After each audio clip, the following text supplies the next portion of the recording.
దుష్ట శక్తులను వదిలించుకుని సంపదను ఆకర్షించాలంటే దిండు కింద నెమలి ఈకలను పెట్టి నిద్రించవచ్చు.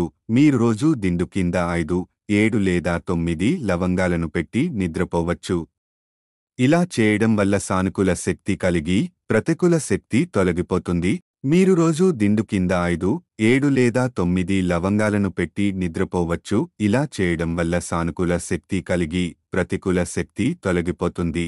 వాస్తుశాస్త్రంలో బిర్యానీ ఆకులను దిండు కింద ఉంచడం ఆనందం, శ్రేయస్సుకు కారకంగా పరిగణించబడుతుంది. దిండు కింద ఈ ఆకులను పెట్టి పడుకోవడం వల్ల ప్రతికూల శక్తి తొలగిపోయి పాజిటివ్ ఎనర్జీని ఆకర్షిస్తుందని నమ్ముతారు.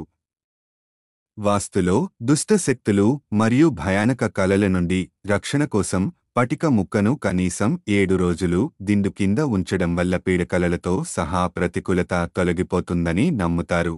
ఆ తర్వాత ఇంటి నుంచి తీసేయండి.